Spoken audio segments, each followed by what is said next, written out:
The reservation had been made 3 weeks ago. Le Jardin was the kind of place where reservations required a deposit, and the waitlist stretched for months. My sister Jennifer called 2 days before our mother's 65th birthday. Family dinner at Le Jardin, she'd said. Mom wants you there. Saturday at 7. Don't be late. No pleasantries, just the expectation that I'd show up and play my role. I arrived 15 minutes early in a simple navy suit. The host recognized me but remained professionally neutral. Good evening, sir. Your party is already seated. Jennifer had chosen the private dining room with floor-to-ceiling windows. She held court at the head with her husband, Derek. Their 3 children, ages 8 to 14, were absorbed in their phones. Mom sat at the other end. There he is, Jennifer announced. We'd almost given up on you. I'm early, I said. It's 6:45. Early is on time is late, Derek chimed in. He worked in pharmaceutical sales. I took the empty seat between Mom and Tyler. My place had no water or wine glass. We already ordered wine, just family, Jennifer said. But you can get your own if you want. The waiter, Marcus, appeared. I'd seen him many times before. His eyes flickered with recognition. Jennifer ordered appetizers for the table, oysters for the adults, truffle fries for the kids, cheese to share. She then launched into talk about expanding their house with Derek's substantial bonus. The conversation flowed around me. Derek discussed sales numbers. Jennifer talked about Costa Rica. Their daughter complained about school uniforms. I listened, contributed nothing.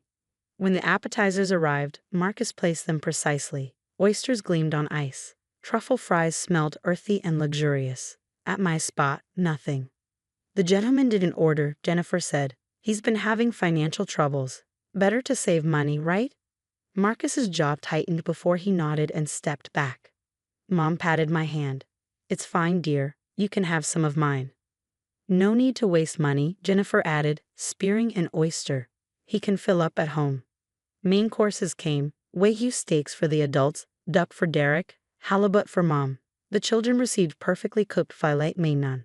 Each plate was art. My space remained empty. Are you sure you don't want to order something? Mom asked quietly. I'm fine, I said, and I meant it. Jennifer's fork scraped her plate. You know his problem? No ambition. Look at Derek. Started from nothing. Derek nodded. It's about mindset. I offered to get him an interview at my company 6 months ago, Jennifer continued. He didn't even show up. I had something else that day. Always an excuse. Something else, something better. But here you are, can't even afford an appetizer. Tyler, beside me, squirmed uncomfortably. He pushed his plate toward me slightly. Don't, Jennifer snapped. He's an adult. If he can't provide for himself, that's his problem. The table fell silent except for the sound of cutlery scraping. Dessert came on gilded plates, creme brulee with gold leaf for the adults, chocolate lava cakes for the children. Each presentation was exquisite. When Marcus reached my spot, he hesitated. I shook my head slightly. He can watch us eat, Jennifer said, removing the empty space. That's fair. He can see what success looks like. Mom's spoon paused. Jennifer, that's harsh. Is it? I'm tired of pretending. This dinner is costing over $3,000. He sits there like he deserves to be here. It's your mother's birthday, I said. Exactly. She deserves better than watching you fail at everything. Jennifer took a bite, the gold leaf catching the light. That's how life works. You succeed, you eat. You fail, you watch. Mom set down her spoon. Jennifer Mary. No, Mom. It needs to be said. Derek raised his wine glass. To honest conversations. The children had gone quiet. Tyler's hand found mine under the table. I smiled at the absurdity of it all. Indeed, I said. That's when Marcus returned with Mr. Laurent, Le Jardin's owner and general manager. Laurent was a legend. A third-generation restaurateur who turned his grandfather's bistro into a Michelin-starred empire. Good evening, Laurent said, his French accent still present after 40 years in America. I hope everything has been satisfactory. Wonderful, Jennifer gushed, suddenly all charm. Absolutely spectacular. We were just saying, excellent. Laurent's eyes found mine. Sir, may I speak with you for a moment? I stood, aware of everyone's confusion. Of course. We walked through the main dining room, past the open kitchen, to his private office. I apologize for the interruption, Laurent said. But your sister attempted to have the bills sent to your membership account. I sighed. Of course she did. I wanted to confirm before processing. With the wine and expanded menu, we're looking at $3,200. At 20% for Marcus and the team, they handled an uncomfortable situation well. Always. Laurent paused. In 15 years you've held an ownership stake, you've never used it for leverage. You make reservations like any guest. Tonight, watching that, he shook his head. And ruined my mother's birthday. Is it not already ruined? I thought about that empty space. No. Now it gets interesting. We returned to the dining room. Jennifer was finishing her dessert, already photographing the empty plates for social media. Laurent opened the door. Every head turned.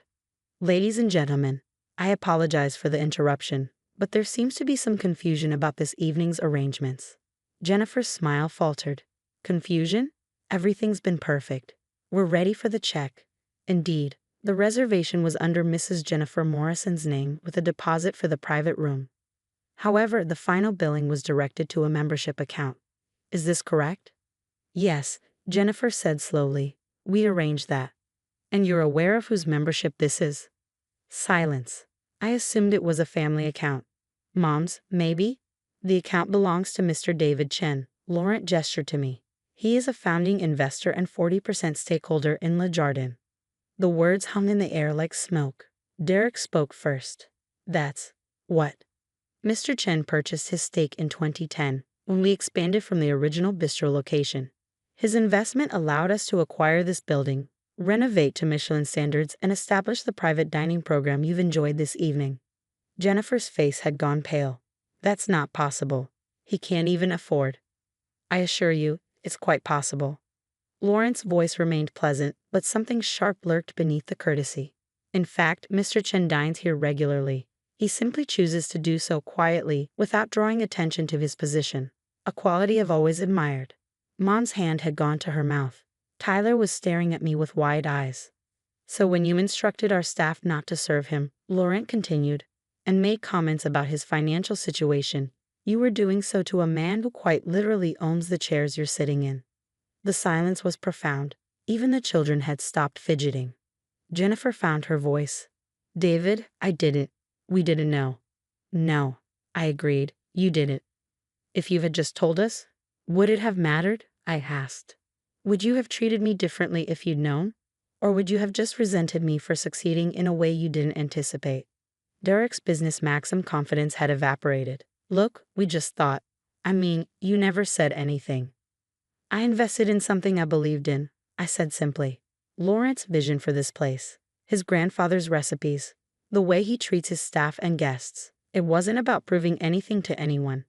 Laurent cleared his throat.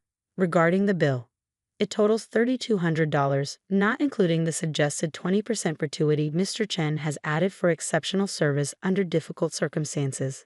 That brings us to $3,840. Jennifer's face had gone from pale to red. But the deposit covers the room rental only. The deposit was $800. You have a remaining balance of $3,040. We don't have, Derek started, then stopped. You don't have $3,000? I asked. Strange. I thought the bonus this year was substantial. Something about expanding the house? David, please, Mom said. Don't do this. I looked at her, this woman who patted my hand and offered me her oysters while saying nothing when Jennifer removed my plate. Do what, Mom? Let them face the consequences of their choices? Their family. Am I? The question came out quieter than I intended, because for the last 2 hours I've been treated like an obligation, a burden, someone who could watch while everyone else ate. Tyler's small voice cut through the tension. Dad said to pay for my phone, I had to understand that money represents choices and consequences. Jennifer spun toward him. Tyler, be quiet. But that's what you said, the boy insisted. When I wanted the new one and you made me wait, you said life isn't fair and sometimes people have to learn hard lessons. Laurent glanced at his watch. I'll give you a moment to discuss payment arrangements. We do accept payment plans for bills of this size, though I should mention there's an additional service fee. No need, I said. I pulled out my wallet and extracted a black credit card. Put it on this. The whole thing, including 25% for the staff. Jennifer's eyes widened. David, you don't have to. You're right. I don't. I handed the card to Laurent. But it's Mom's birthday, and despite everything, I'm not interested in ruining it further. Consider it a gift. Laurent accepted the card with a subtle nod. Very gracious, sir. I'll process this immediately. After he left, the silence in the private dining room felt thick enough to cut. Jennifer stared at her empty dessert plate. Derek had gone very still. The children watched everything with the wide-eyed attention of witnesses to something they didn't fully understand but knew was important. Mom finally spoke. How long? 15 years. Since I was 19. 19? Jennifer's voice cracked. But you were working at that coffee shop. You had student loans. You were living below my means, saving, investing in opportunities everyone else overlooked. I looked at her directly. Laurent needed capital. Banks wouldn't take the risk on a restaurant expansion during a recession. I had $25,000 from 3 years of 70-hour work weeks and living in a studio apartment with 2 roommates. I gave him all of it for a stake in something I believed in. $25,000, Derek repeated numbly, which is now worth approximately $4.2 million, given Le Jardin's current valuation. I smiled without humor. But who's counting? Laurent returned with the receipt and my card. All settled. Thank you for your continued patronage, Mr. Shen. And please, next time you dine with us, allow us to serve you properly. Thank you, Laurent. Give my compliments to the chef. Always, he nodded to the table. Ladies, gentlemen, children, we hope you've enjoyed your evening at Le Jardin. After he left, nobody moved. The city lights sparkled through the windows. Somewhere in the kitchen, staff were preparing dishes for other diners who didn't know that their beautiful restaurant existed partly because a 19-year-old kid had believed in an old man's dream. I should go, I said, standing. Happy birthday, Mom. David, wait. Mom's voice trembled. Please don't leave like this. How should I leave? After watching everyone eat while I sat with an empty plate. After being told that's how life works. I kept my voice gentle. You didn't stop her, Mom. You patted my hand and offered me your leftovers, but you didn't tell her she was wrong. I didn't know, she whispered. About the money? No. But you knew it was cruel. You knew it was wrong. You just didn't think it mattered enough to say something. Jennifer stood abruptly. I didn't know. If I had known, you would have what? Treated me with basic human dignity because I'm rich? I shook my head. That's worse, Jennifer. That's so much worse. It's not like that. Then what is it like? Explain it to me. Explain how you decided your brother could watch you eat golden desserts because you assumed he was poor. Explain the math of that to Tyler so he understands when it's okay to treat people like they're less than human. Derek cleared his throat. We clearly made a mistake.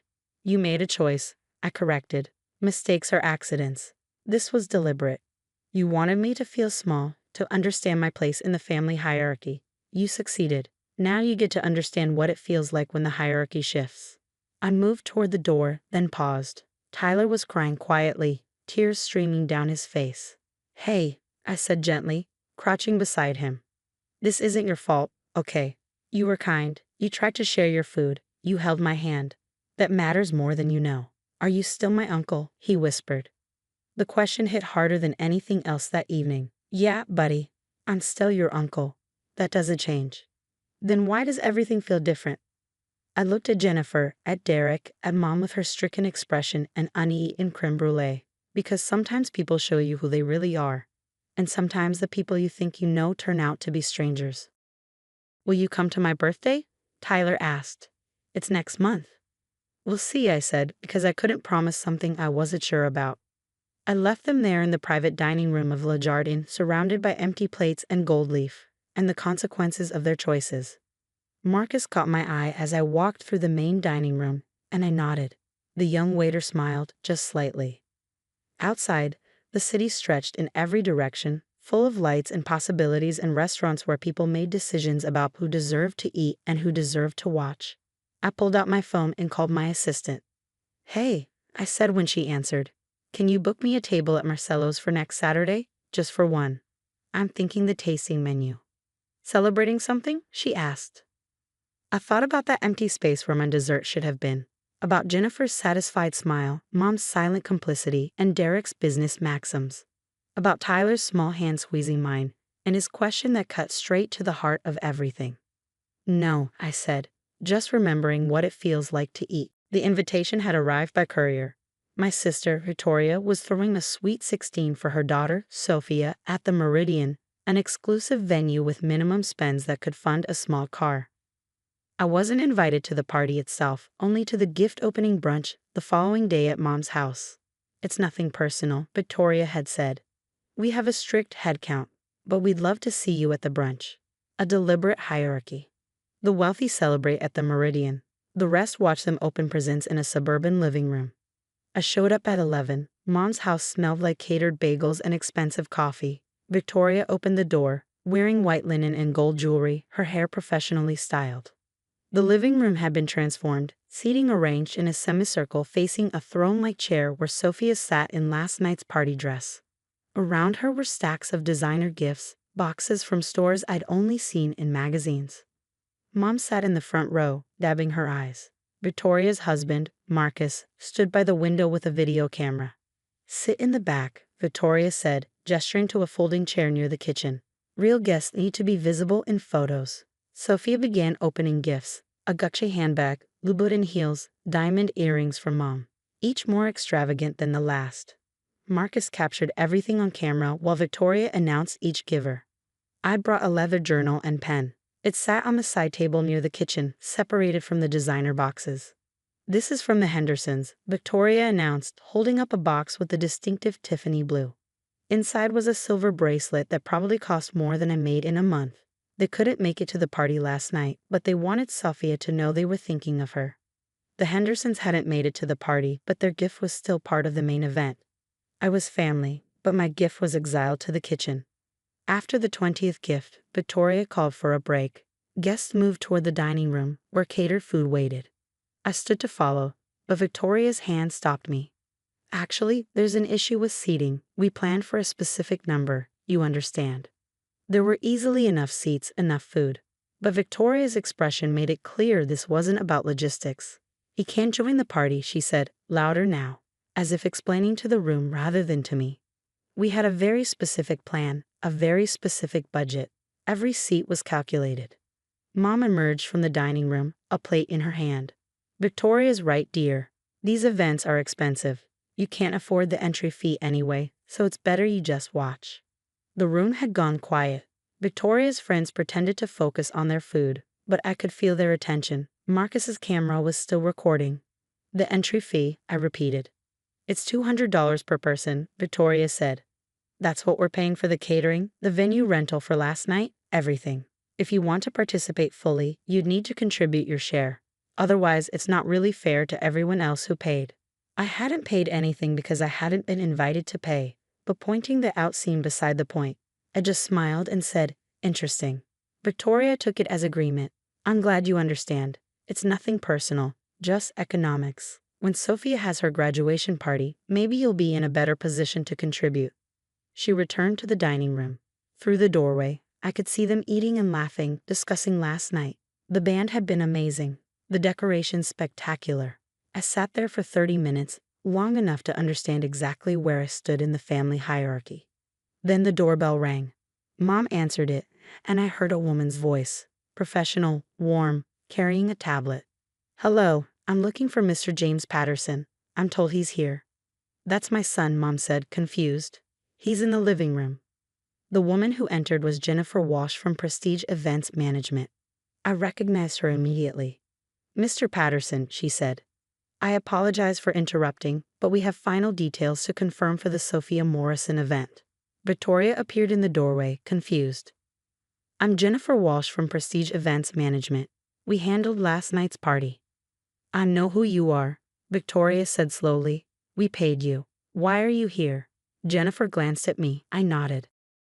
Actually, Mrs. Morrison, you didn't pay us. Your deposit was refunded 2 weeks ago. The full cost was paid by Mr. Patterson. Silence. Complete, absolute silence. Victoria's face went through several colors. That's not possible. We paid for the party. It was our gift to Sophia. I have the contracts here, Jennifer said. Mr. Patterson contacted us 4 months ago. He covered all expenses, venue fee, $12,000. Catering for 150 guests at $180 per person. The band, $5,000. Flowers, $3,000. Photography package, $4,000. Marcus's camera lowered. But we wrote checks, Victoria insisted, which were refunded, Jennifer said. Mr. Patterson wanted you to feel ownership of the event. The total cost was $68,400. Victoria looked at me, really looked at me, for the first time all morning. $68,000? Plus the tip for staff, I said quietly. They did exceptional work. But you, Victoria gestured vaguely at me, at my position by the kitchen, at the folding chair I'd been relegated to. You can't afford the $200 entry fee, I finished. You're right. I couldn't possibly justify spending $200 on a brunch when I'd already spent $68,000 on the party. Jennifer checked her tablet. Actually, Mr. Patterson, I have the final invoices here for your approval. The day after flowers for Mrs. Morrison's home came to $1,800, and the photographer wants to confirm the album package you selected. The premium one, I said, with the leather binding. Sophie should have something lasting. Victoria's friends had emerged from the dining room, drawn by the commotion. They stood in the doorway, plates in hand, watching the scene unfold. I don't understand, Mom said. If you had that money, why didn't you say something? When? When Victoria told me I couldn't attend? When you said I couldn't afford to participate? Marcus set down his camera. This is a joke. I assure you it's not, Jennifer said. Mr. Patterson is a platinum client. He's used our services for multiple events over the past 3 years. 3 years? Victoria's voice went quiet. Since he sold his software company, Jennifer said, then caught herself. I apologize. I assumed they knew. Software company? Mom repeated faintly. You sold a company? Victoria asked. 2 years ago. For how much? Enough that I don't have to worry about $200 entry fees. Jennifer cleared her throat. Mr. Patterson, the photographer, also wanted to confirm you requested copies of all photos be sent to family members. Should I still include everyone on the distribution list? I looked at Victoria, at Mom, at the assembled guests who'd watched me sit in isolation while they celebrated, at Sophia, still in her throne chair, her phone forgotten in her lap. Yes, I said. Include everyone. They should have memories of the party I paid for, the one I wasn't allowed to attend. That's not fair, Victoria said. We didn't know. If you'd known, you would have treated me differently. That's exactly the problem. Mom stepped forward. James, please. We made a mistake. But you have to understand. You thought I was broke. So you treated me like I was worthless. Like watching your granddaughter open gifts was a privilege I should be grateful for. Like sitting near the kitchen was the appropriate place for someone who couldn't contribute. It wasn't like that, Victoria protested. Then what was it like? Explain it to me. Explain how you decided your brother couldn't attend his niece's party, couldn't eat at the brunch, needed to understand his place in the family hierarchy. Sophia finally spoke, her voice small. Uncle James paid for my party? All of it, I said. The dress you're wearing, the venue, the band you and your friends loved so much. Everything. Tears welled in her eyes. I didn't know. I didn't even thank you. You didn't know there was anything to thank me for. Your mother made sure of that. Jennifer glanced between us. Should I? This seems like a family matter. Perhaps I should come back. No, I said. You came for approval on the final invoices. The flowers are fine. The album is fine. Send me the total and I'll transfer payment this week. Of course, Mr. Patterson, she hesitated. For what it's worth, the event was beautiful. The guests are still talking about it. Your niece should feel very celebrated. She should. I agreed. That was the point. After Jennifer left, the silence in the living room felt thick. Victoria's friends made quiet excuses and disappeared, leaving half-eaten bagels on their plates. Marcus retreated to the kitchen. Sophie remained in her chair, tears streaming down her face. Mom tried again. James, we need to talk about this. Do we? What is there to talk about? You made your position clear. I couldn't afford to participate, so I should watch from the sidelines. Those were your exact words. I was wrong, she whispered. Yes, you were. Both of you were. I looked at Victoria. You wanted to give Sophia a memorable party. You succeeded. She'll remember that her uncle paid for everything and wasn't invited, that her mother decided family was less important than optics. That's a lasting lesson. Please don't do this, Victoria said. We can fix this. Fix what? The party's over. The gifts are opened. The hierarchy's been established. I stood, moving toward the door. You got exactly what you wanted. A perfect event. Perfectly documented. Perfectly excluding anyone who didn't meet your standards. You're being unfair, Victoria said. Am I?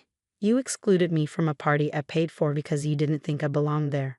Now I'm excluding myself from a family that doesn't think I'm worth a seat at the table. Seems perfectly fair to me. Sophia's voice stopped me at the door. Uncle James, I'm sorry. I should have asked why you weren't at the party. I should have noticed.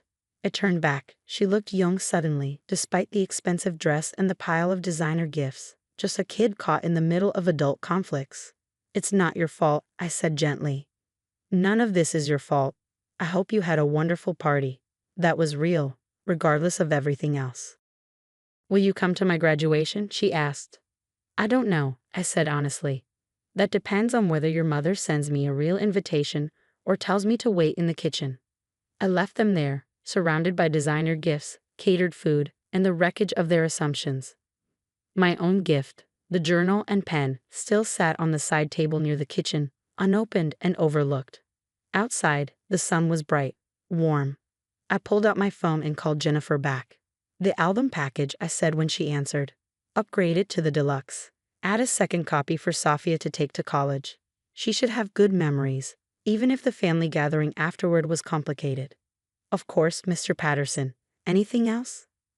I thought about Victoria's face when she realized who paid for everything, about Mom's assumption that I couldn't afford basic participation in family events, about all the times I'd been measured and found wanting because they couldn't see past their own definitions of success. No, I said, that's everything. I drove home to my apartment, the one they pitied because it wasn't a house in the suburbs. It was downtown, with floor-to-ceiling windows and a view of the city. I paid cash for it. They'd never asked to see it. That evening, my phone buzzed with messages. Victoria apologizing, Mom explaining. Marcus trying to rationalize. I let them accumulate, unread. Sophia's message was different. Thank you for my party. I'm sorry I didn't see you.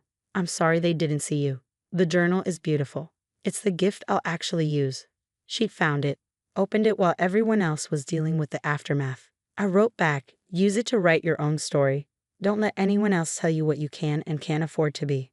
She replied immediately, can I still call you? Even if Mom and Grandma are weird about everything. Always, I typed. Family isn't about who throws the party. It's about who shows up when it matters. 3 dots appeared, then disappeared. Then you showed up. Even when they told you not to.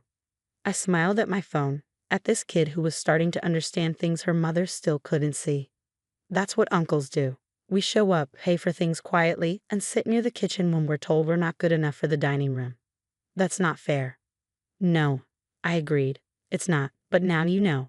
Now you'll do better. The messages from the others kept coming. Explanations, justifications, requests to talk. I silenced them all and looked out at the city lights, at the life I built that nobody bothered to ask about. I paid $68,000 for a party I wasn't invited to. The joke was on me probably, except it wasn't really a joke. It was a choice. To show love in the only way they'd understand. To give Sophia something beautiful, even if it meant watching from outside. The entry fee, Victoria had said, was $200. She'd been wrong about that, like she'd been wrong about so much else. The real entry fee to that family was being invisible enough to ignore and visible enough to blame. I'd paid it for years, in silence, in small humiliations, in chairs near the kitchen. But I was done paying now. The party was over. The house was a Victorian conversion in the city's historic district. 3 stories, original hardwood, and a walled garden, rare for downtown. I'd been living on the 3rd floor for 2 years, while my sister Nicole occupied the first 2 floors with her family. She'd moved in temporarily while looking for a place. Temporary became 2 years. I worked from home, running my consulting firm from the 3rd floor office. Meridian Solutions specialize in corporate restructuring, demanding work, lucrative income. Nicole was a stay-at-home mom to 3 children, ages 8 to 14. Her husband, Brian, worked in sales. Designer clothes for the kids. Private sports leagues. Annual ski trips. I rarely saw them. They used the main entrance. I used the side door. We shared the garden, though Nicole had increasingly treated it as her own. The dinner invitation came via text. Family dinner Sunday. Mom's coming. We need to talk about the house situation. I should have known something was wrong. I arrived at 6. Mom was already there. sitting at the head of Nicole's dining table. Brian opened wine. The three kids barely acknowledged me. Anna, Nicole said. Have a seat. I sat at the far end. Nicole served expensive pasta from downtown. We need to discuss the living situation, she said. What about it? This house, it's not working anymore. Not working how? The kids need more space. Madison's starting high school. She needs her own room. The boys are sharing and fighting, and you're taking up an entire floor. I live here. But do you need all that space? You're one person. We're a family of 5. Mom nodded. Anna's always been selfish about space. We've been looking at houses, Brian said, but the market's impossible. Everything's in the suburbs. The suburbs are nice, Mom offered. We don't want suburbs, Nicole said firmly. Our life is here. This house is perfect for a growing family. Here's what we're thinking. You move out, find an apartment in the suburbs. We'll take over the whole house. It makes sense. We're a family. You're single. You don't need this space. Where would I go? Lots of places. Apartments, condos. You work from home. You could live anywhere. The suburbs are more your level anyway. Mom nodded. You work from home. You could live anywhere. Nicole has children to consider. Madison spoke up. When Aunt Anna moves out, can I have the 3rd floor? It has the best windows. We'll see, Nicole said. We might turn it into a media room. I want pool parties in the garden, the youngest said. Maybe an above-ground pool, Ryan said, smiling. They were planning, already dividing my space, discussing renovations. I set down my fork. You're asking me to move out. We're telling you, Nicole corrected. You're evicted. We've been patient for 2 years. Our family is growing, and your lifestyle isn't compatible anymore. My lifestyle. You're never here, always traveling for work or locked in your office. You don't contribute to the household. You don't help with the kids. You're basically a ghost who happens to pay some bills. I pay bills, I repeated. Well, yes. We appreciate that. But that's not enough anymore. We need the space more than you do. Mom reached over and patted Nicole's hand. You're being very reasonable about this. Anna needs to understand that family comes first. She's had 2 years here. That's generous. When do you want me out? I asked. Nicole glanced at Brian. End of the month. That gives you 3 weeks. Plenty of time to find a place. End of the month, I repeated. Don't be dramatic. You're smart. You have a good job. You'll find something. Maybe a nice 1-bedroom in the suburbs. Somewhere with lower rent so you can save money. You think I need to save money? Everyone needs to save money, Mom said. And honestly, Anna, this house is probably too expensive for you long term. Better to find something more in your price range. The doorbell rang. Nicole looked confused. Who's that? Brian went to answer it. A woman's voice carried from the hallway, professional and friendly. Hello, I'm looking for Nicole Morrison. I'm Sarah Chen from Parkside Realty. My real estate agent. Nicole's face lit up. Oh, you're early. I thought we said 7. Sarah appeared in the dining room doorway, tablet in hand. Then she saw me and stopped. Miss Hayes, I didn't realize you'd be here. You know each other? Nicole asked. Ms. Hayes is my client, Sarah said carefully. Your client? Nicole's smile faltered. I called you about listing this property. I'm the one who lives here. Lives here, Sarah repeated, glancing at me. I stood up slowly. Nicole, why did you call a real estate agent? To list the house, obviously. Once you're out, we're going to sell it. The market's hot right now, and we can use the equity to buy something bigger, something actually ours. Something actually yours, I said. Well, the house is in a family trust, technically, but we've been living here, maintaining it. That has to count for something legally. Sarah said she could help us navigate that. Sarah looked uncomfortable. Mrs. Morrison, I think there's been a misunderstanding. What misunderstanding? Nicole's voice was sharp now. I walked to the sideboard where I'd left my bag earlier and pulled out a folder I prepared that morning after Nicole's text made me suspicious. Inside were documents I'd printed from my company files. Sarah, you remember when I purchased this property 2 years ago? Through Meridian Solutions? Of course. It was a complex transaction. The property was distressed and needed significant repairs. Your company acquired it below market value. Nicole stood up. What are you talking about? This house belongs to the family trust. Dad set it up before he died. Dad's trust owned a small rental property in the suburbs, I said. Worth maybe $200,000. That was divided between us after probate. You got 100,000 cash. I got 100,000 cash. This house has nothing to do with Dad's estate. But you said, Nicole's face was pale now. When I needed a place to stay, you said there was family property available. I said I had property available. I never said it was family property. But the trust. There is no trust. This house is owned by Meridian Solutions, my consulting firm. I purchased it 2 years ago as a business asset. The third floor is my office. The lower floors I allowed you to use temporarily. Brian was staring at the documents Sarah was reviewing on her tablet. This can't be right. It's absolutely right, Sarah said quietly. I handled the purchase myself.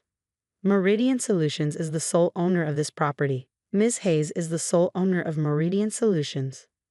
Nicole grabbed the papers from my hand. You're lying. You can't afford this house. This property is worth at least $900,000 in the current market. $1.1 million actually, Sarah corrected. Based on recent comparables. You don't have that kind of money. Nicole's voice was rising. You work from home doing consulting. That's not real money. That's not buy $1 million house money. Meridian Solutions grossed $3.2 million last year, I said. I have 17 corporate clients on retainer. I specialize in restructuring failing companies. My fee is $20,000 per project, plus percentage points on savings achieved. I've closed 43 projects in 2 years. Mom's mouth had fallen open. $3 million? Gross. My take-home after expenses and taxes is about $800,000 annually. The house purchase was financed partially. My company pays the mortgage monthly, about $4,000 per month. $4,000, Ryan whispered. Plus property taxes of $18,000 annually. Insurance, utilities, maintenance, all paid through the company since this is my primary office location. Nicole was shaking her head. You live on the 3rd floor. You dress like. You drive a Honda. You don't act like you have money. I don't act like I need to prove I have money. There's a difference. But you let us think. You never said. You never asked. You assumed. You saw me working from home and decided that meant I was barely making ends meet. You saw me drive a practical car and decided I was poor. You made assumptions based on surface appearances. Mom finally found her voice. Anna, if you owned this house, why didn't you tell us? Would it have changed how you treated me? Would you have been kinder? More respectful? Or would you have just asked for money? Silence. You let us live here, Nicole said slowly. Why? Because you needed help. You and Brian couldn't afford rent in the city. The kids needed stable schooling. I had space. I thought we could coexist. But you were going to kick us out eventually. I wasn't going to do anything. I was letting you stay until you found your footing. But tonight, you announced you were evicting me from my own property. You divided up my space. Your children planned pool parties in my garden. You called my real estate agent to sell my house. Sarah cleared her throat. For the record, Mrs. Morrison, I came tonight thinking you were a tenant who'd been given notice. You called saying the owner was moving out and you wanted to discuss listing options. I had no idea you were planning to evict the actual owner. Nicole sank into her chair. This isn't happening. What happens now? Brian asked quietly. I looked at Sarah. What do you think? Market conditions? Strong seller's market. A property this size, in this location with a garden? You'd have offers within a week. Probably above asking. And the timeline for vacant possession. If you have sitting tenants, you'd need to provide proper notice. 60 days is standard. Though given they have children, courts might grant more time. Nicole's head snapped up. You're evicting us? After you can't do that. Can't I? You just announced you were evicting me. Now I'm supposed to just accept that you live in my house indefinitely. We're family. Family doesn't evict each other, I said. Family doesn't mock each other's lifestyle. Family doesn't plan to sell each other's property. You set the terms tonight, Nicole. You just didn't realize whose property you were claiming. Mom stood up. Anna, please, the children. Think of the children. I am thinking of them. I'm thinking about what you're teaching them, that they're entitled to other people's property. That adults who work quietly must be poor, that evicting family members is acceptable if you want their space. Madison was crying quietly. The boys looked confused and scared. Ryan had his head in his hands. I'll give you 90 days, I said. 3 months to find a place. I'll cover this month's utilities as the notice period. After that, you're responsible for everything until you leave. And to be clear, you're not tenants, you're occupants I allowed to stay. There's no lease, no rental agreement. Just my generosity, which you mistook for weakness. Where will we go? Nicole whispered. The suburbs, I imagine. You said yourself they're nice. More space, better schools, more your level. The irony landed. She flinched. Sarah quietly excused herself. I'll send you the market analysis tomorrow, Ms. Hayes, for when you're ready to list. After she left, the dining room was silent except for Madison sniffling. I need to make some calls, Ryan said finally. He left the room with his phone. Mom looked at me with something like shock. I don't understand. You've been successful all this time and never said anything? Would it have mattered? Tonight you told me the suburbs were more my level. That I should find something affordable. That I needed to make room for real family. If you'd known I owned this house, would you have said those things? No, but... Exactly. You would have treated me better because of money, not because I deserve respect. That's worse. Nicole wiped her eyes. I didn't know. You didn't ask. You just assumed, judged, and decided you deserved what I had. The kids' schools can be changed. Children adapt. You'll figure it out, just like every other family who can't afford the city. You're really going to make us leave. You really tried to evict me from my own house. At a family dinner, with your children planning pool parties before I was even gone. Actions have consequences, Nicole. I stood up. I'm going back to my floor, my office, in my house. You have 90 days to make arrangements. After that, if you're still here, I'll begin formal eviction proceedings. I walked to the stairs, then paused. And Nicole, the garden is off limits now. No more fire pit, no furniture, no pool party planning. It's my property. Act accordingly. I heard her crying as I climbed the stairs. In my office, I sat at my desk and looked at the garden below, Nicole's fire pit, her expensive furniture arranged like she owned the place. Tomorrow, I'd have it removed. My phone buzzed. Sarah texted, "Let me know when you want to list. That property deserves owners who appreciate it." I typed back, "Give me 4 months. I want them gone first." 4 months, 90 days for them to leave, 30 for me to renovate. Or maybe I'd keep the whole house for myself, all 3 floors. Host dinners for people who didn't mock my Honda or assume I needed the suburbs. I looked at the deed documentation, my company's name in clear legal type, Meridian Solutions, sole owner. Nicole had assumed I was poor because I was quiet about money. Mom had assumed I was lower class because I didn't perform wealth. Now they knew the truth. And in 90 days, they'd be gone. The house would be mine again, fully, completely, without occupants who mistook generosity for weakness. I started drafting a formal notice to Nicole and Brian. Legal proper. My lawyer would review it tomorrow.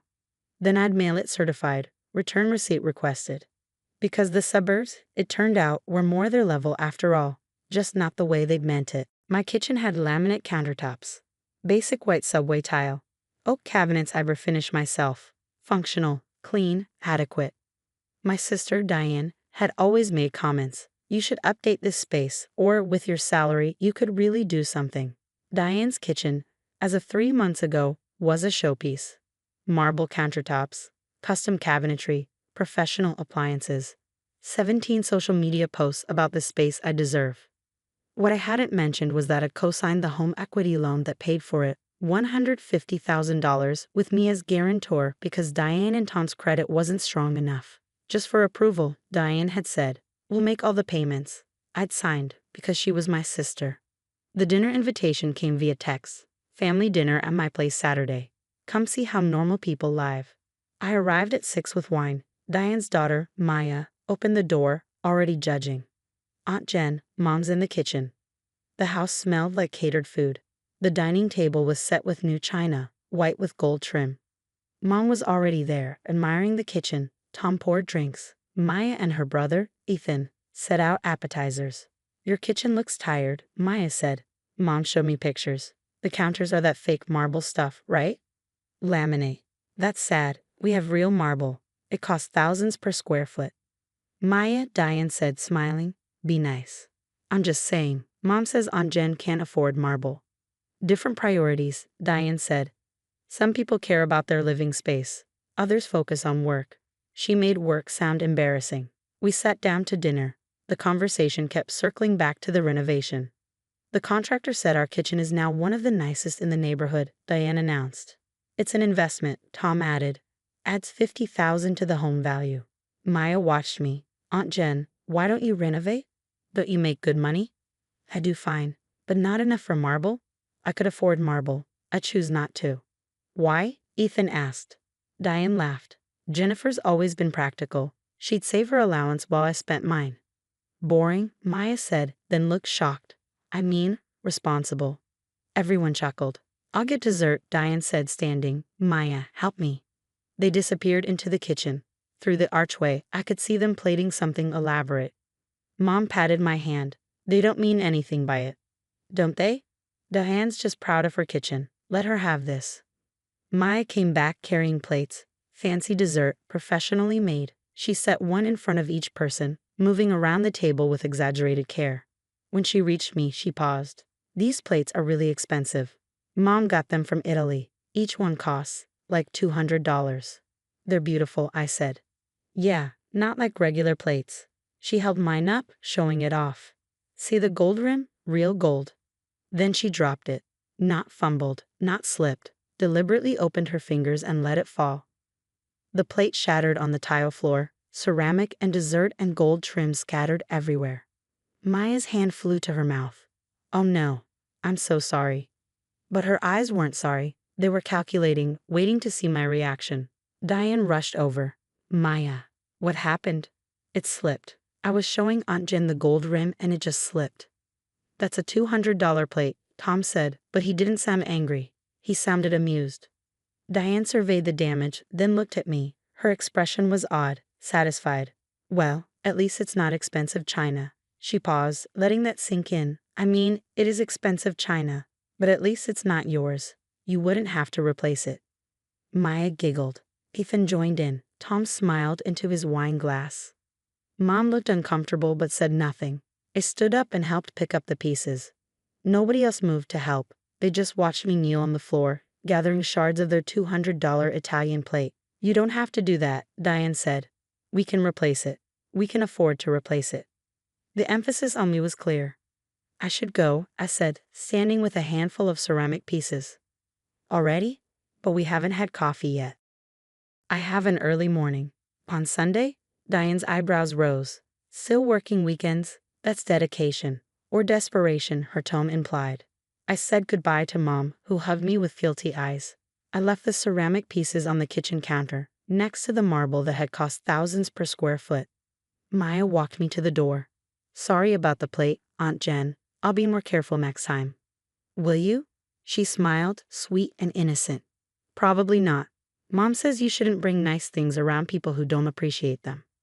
I got in my car and sat in the driveway for a moment, looking at Diane's house, the house with the showpiece kitchen, the marble countertops, the Italian china, the obvious markers of success.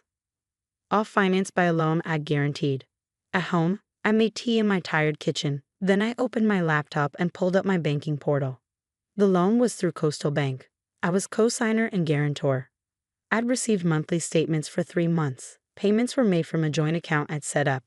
Payments that actually came from automatic transfers from my account to theirs, then to the bank.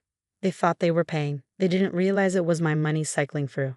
I'd done it because Diane had called crying 2 months after the renovation. We can't make the payments. Tom's commission wasn't what he expected. We'll lose the house.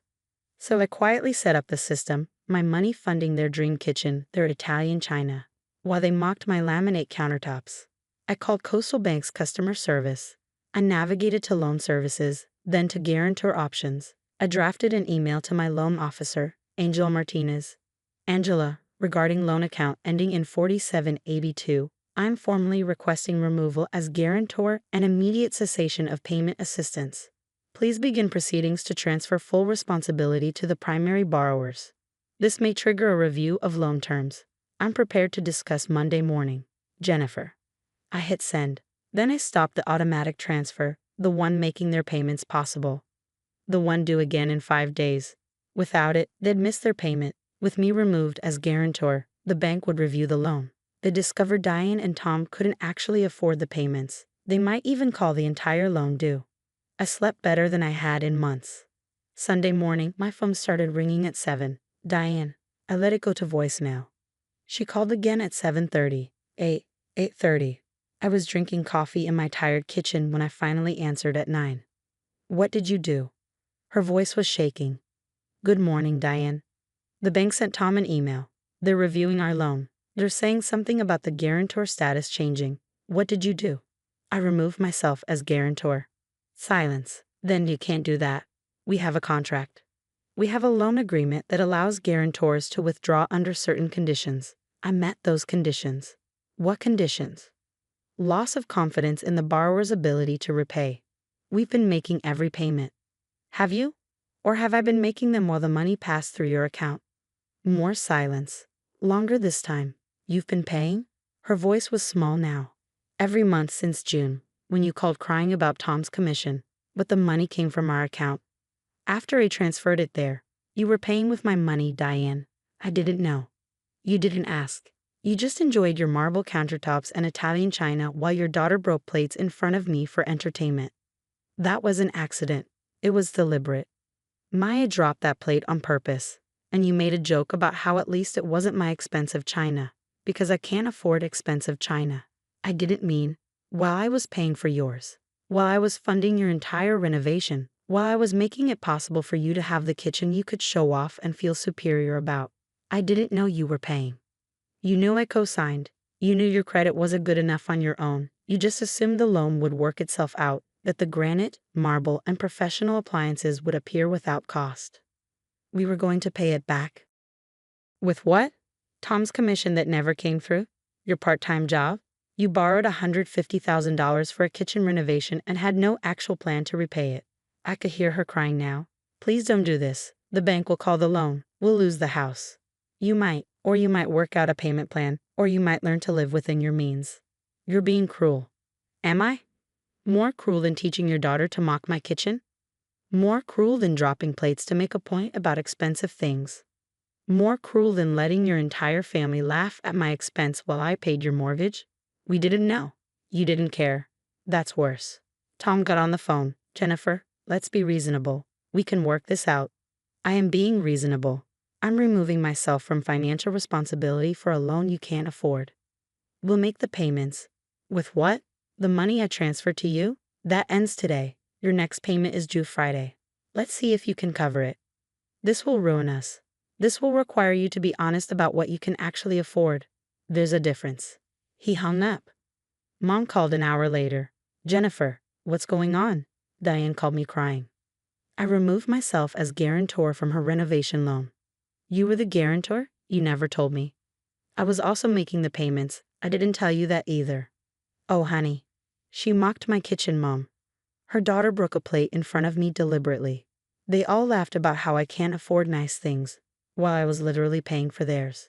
They didn't know.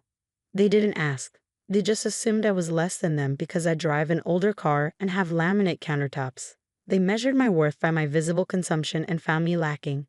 What will happen to them? That depends on them. The bank will review the loan. They'll have to prove they can make payments without me. If they can't, they'll have to refinance or sell. They love that house. They love the idea of that house, the Instagram perfect kitchen, the status symbols. They don't love it enough to actually pay for it themselves. Monday morning, Angela called me at work. I got your email. I have to say, this is going to cause problems for the Morrisons. I understand. Their credit application showed income that we've now discovered was supplemented by your transfers. Without your guarantee and without that supplemental income, they don't qualify for this loan amount.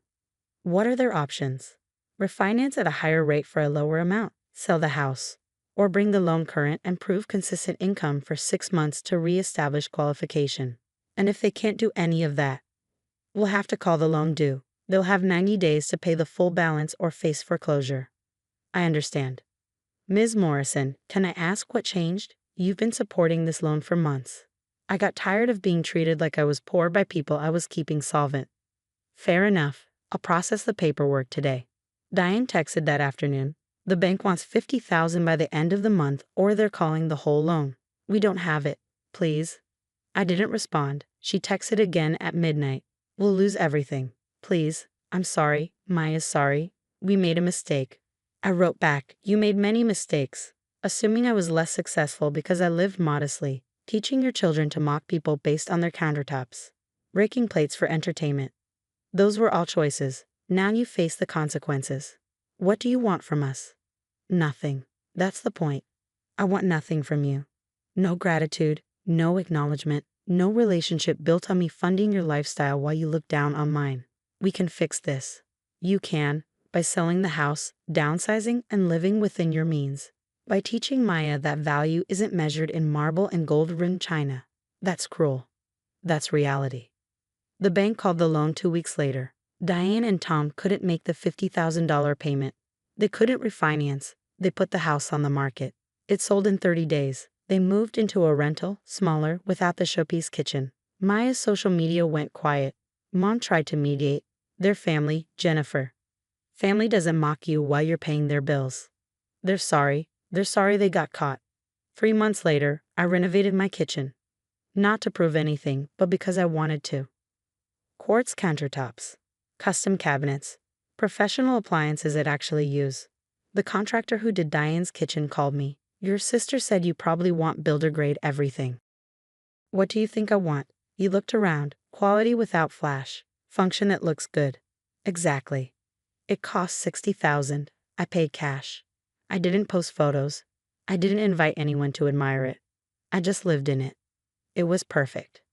Diane never saw it. We spoke twice in 6 months, both times at Mom's request. Brief, polite, distant. Maya graduated high school and went to community college. Her Instagram bio changed from living my best life to something more humble. Tom got a better job. They moved to a slightly bigger rental. They learned to live within their means. And I learned that generosity without respect isn't generosity at all. It's enabling. It's letting people take advantage while they look down on you. My kitchen has quartz countertops now. Not laminate, not marble. Something better. Something I chose. Something I paid for. Something that's mine. And nobody gets to mock it. The necklace had been my grandmother's. White gold with 3 small diamonds, delicate and understated. Not flashy, just beautiful. I wore it every day. My sister-in-law, Julia, had always made comments. Still wearing that old thing? Small digs wrapped in false concern. The family dinner was at my brother Mark's house for Mom's birthday. Julia greeted me with an air kiss and a once-over. Oh, you wore that necklace again. Sweet how sentimental you are. Her daughter Laylee, 15, stood behind her, scrolling through her phone. The dining room looked like a magazine spread. Julia's 3 children sat on one side, Mom at the head. So, Aunt Claire, Lily said. Mom says you work in accounting, financial consulting. Same thing. Do you make good money? Lily, Mark said, without conviction. What? She dresses so plain. I just wondered. Julia laughed lightly. Not everyone values appearance the same way. Some people are more practical. Dinner continued with Julia discussing Laylee's acceptance to the Metropolitan Dance Academy, one of the most prestigious programs in the state. The tuition is substantial, Julia said, but we do anything for our children's dreams. How much? Mom asked. $50,000 a year. For 3 years. I said nothing, just ate and listened. After dinner, we moved to the living room for cake. I was by the window when Lily appeared beside me. That's pretty, she said, gesturing toward my necklace. Thank you. It was my grandmother's. Really? Mom says it's from the flea market, that you can't tell real from fake. Lily tugged at the necklace. It does look cheap. Lily, don't pull. She yanked harder. The clasp snapped. The necklace fell. Lily caught it. Oops, it broke. She sounded amused, not sorry. Julia appeared. What happened? Aunt Claire's necklace broke. I barely touched it. Must have been old and fragile. Like from the flea market? One of her brothers added. The kids laughed. Julia's smile was sympathetic but satisfied. Oh, Claire, time for a new one anyway, something more modern. Mark came over. Was it expensive? We can replace it. It's fine, I said quietly. Are you sure? Because if it's from, he caught himself. If it's not valuable, we don't need to worry about it. Mom was watching from the couch, confused by the undercurrent she could sense but not define. I took the broken necklace from Lily's hand. The teenager was already back on her phone, the incident forgotten. No, I said. We don't need to worry about it. Julia clapped her hands. Cake time. Let's celebrate Mom. Everyone moved to the dining room. I stayed by the window, holding my grandmother's broken necklace, listening to them laugh and chat as if nothing had happened. After cake, after presents, after Mom blew out her candles and gave a little speech about family, I left. Julia walked me to the door. "Thanks for coming," she said. "And really, don't worry about the necklace. It's just jewelry. Memories are what matter." "You're right," I said. "Memories are what matter." I drove home and made tea. Then I opened my laptop. The first email went to Margaret Wells, Director of Admissions at the Metropolitan Dance Academy. "Dear Margaret, regarding the scholarship for Lily Morrison, student ID 2847, I'm withdrawing my funding effective immediately. Please process termination of the 3-year commitment. This decision is final and permanent." Margaret and I had met at a fundraising gala 3 years ago. We discussed private donor sponsorships. I had endowed a 3-year scholarship for Lily, $50,000 per year, paid quarterly, listed as academic merit scholarship. Julia and Mark never questioned how she qualified. The second email went to Mark, copying Julia. "Lily's scholarship at the Metropolitan Dance Academy has been discontinued. The donor withdrew funding this evening. The Academy will contact you about payment. Tuition due within 30 days or enrollment terminates." I hit send and closed my laptop. Mark called 20 minutes later. "Claire, the Dance Academy just called. Lily's scholarship is canceled?" "Yes." "Do you know what happened?" "That's unfortunate." "Unfortunate? The tuition is $50,000 a year. We can't afford that. We budgeted around the scholarship, Julia's car payment, the pool renovation, your boat."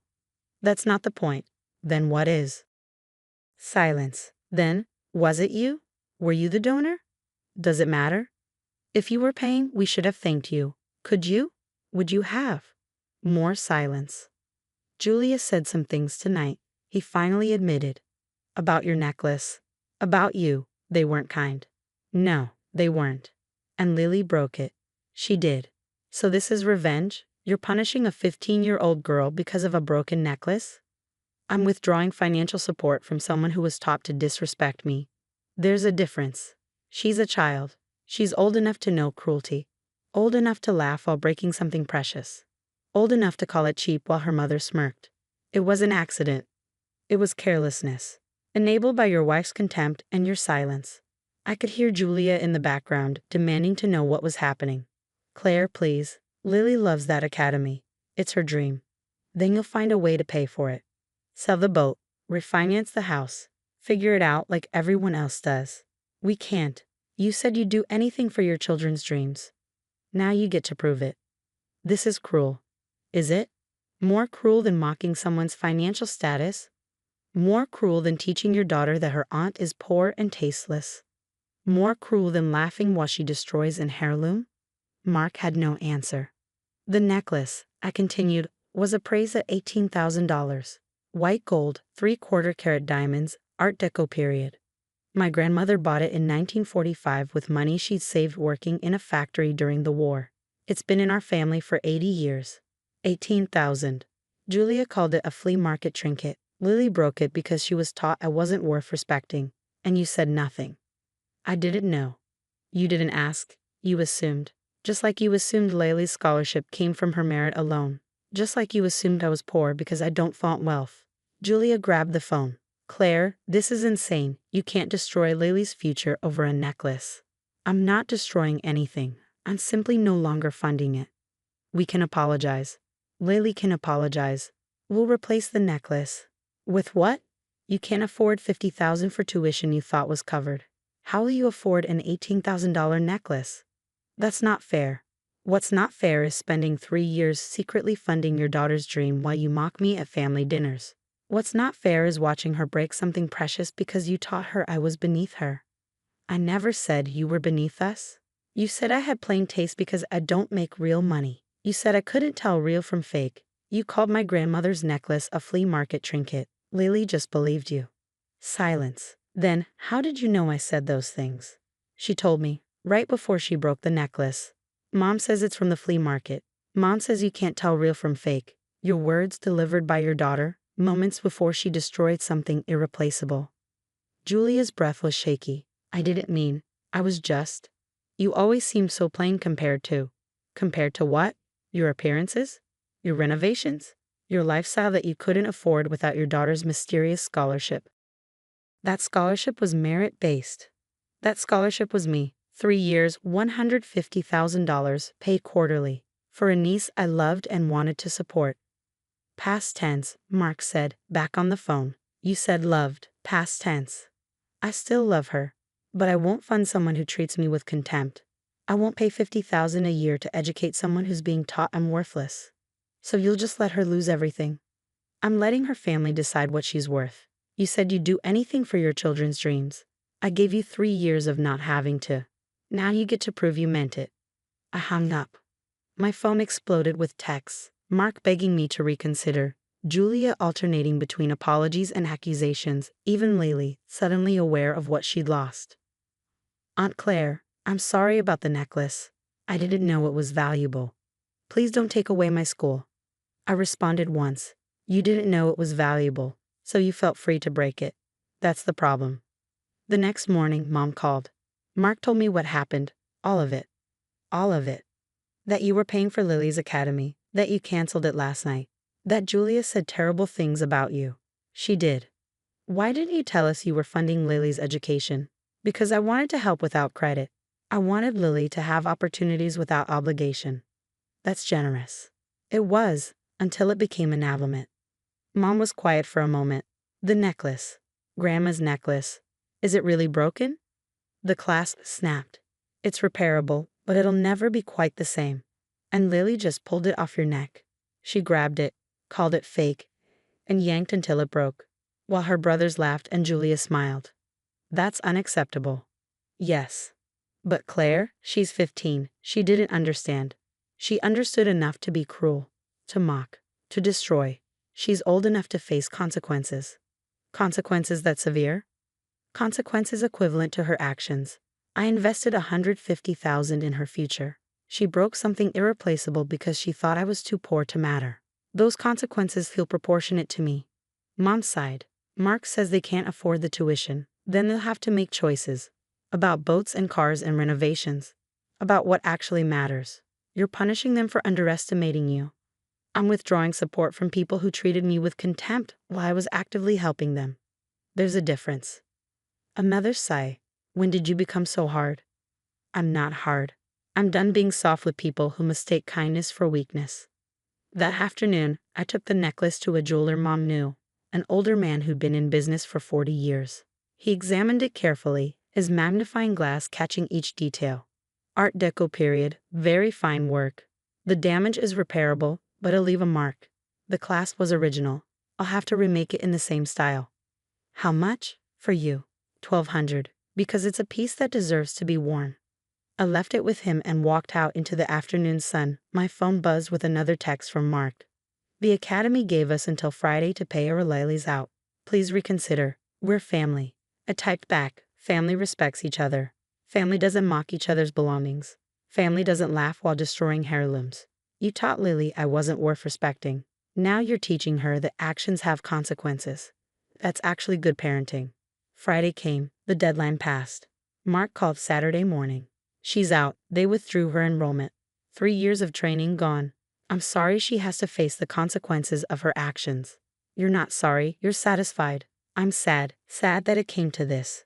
Sad that you enabled disrespect until it cost your daughter something she valued. What do you want? An apology? I wanted basic respect. I gave you 3 years of financial support you didn't know about and never questioned. I asked nothing in return except not to be mocked at family dinners. Julia feels terrible. Julia feels caught. There's a difference. Can we fix this? Can we make this right? I thought about Lily's face as she broke the necklace. About Julia's satisfied smile. About Mark's silence. Here's what would make it right, I said. A genuine apology from Lily that shows she understands what she did wrong. Not that the necklace was valuable, but that she was cruel. An acknowledgement from Julia that her comments were hurtful and wrong. And from you, an understanding that silence is complicity. That's all. Then you'll restore the scholarship. No, the scholarship is done. But maybe we can rebuild trust. Maybe family dinners won't feel like evaluations of my worth. You're really not going to help her? I helped her for 3 years, in secret, while being treated like I was lesser. I'm done helping people who don't respect me.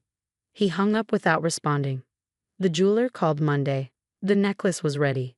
I picked it up that evening. The new class, perfect but different. A reminder of what had been broken. I wore it to work the next day, tucked under my shirt where only I could see it. A reminder that value isn't about visibility. That quiet things can be precious. That generosity without recognition is still generosity until it's met with contempt. My phone stayed silent for a week. Then Julia sent a text. Lily wrote you a letter. She asked me to send it. She won't let me read it first. The letter came as an attachment. I opened it expecting excuses, justifications, attempts at manipulation.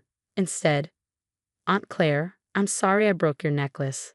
Not because it was expensive, but because it was yours, and I was careless with something you loved.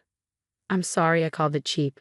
Mom did say that, but I chose to believe it and use it to be mean. I'm not in the academy anymore. Mom and Dad can't afford it. I'm angry about that, but I understand it's because of how I acted. I didn't know you were paying for it. I didn't know a lot of things. I'm sorry. No begging, no manipulation, just acknowledgement. I responded, thank you for your apology. I accept it. The scholarship won't be reinstated, but I hope you continue dancing. Real passion doesn't need prestigious academies, it just needs dedication. She wrote back, I found a local studio. It's not the same, but the teacher is good. She says I have potential. Thank you for the 3 years you gave me. Even though I didn't know it was you, it mattered. I stared at the message for a long time. Then I wrote, keep dancing. Maybe someday we'll watch you perform, without judgment, with just family pride. She responded with a simple, I'd like that. The necklace sits against my skin as I type this, the new clasp secure but different. A reminder that some breaks can heal but leave marks. That value isn't determined by other people's recognition. That generosity is a gift, not an obligation. And that sometimes the most loving thing you can do is let someone face the consequences of their choices. My niece lost her prestigious academy. But maybe, just maybe, she learned something worth more than dance training. She learned that cruelty costs, that assumptions deceive, that the quiet aunt in plain clothes might be the very foundation you're standing on. And that before you call something worthless, you should consider who's been paying the price for your dreams all along.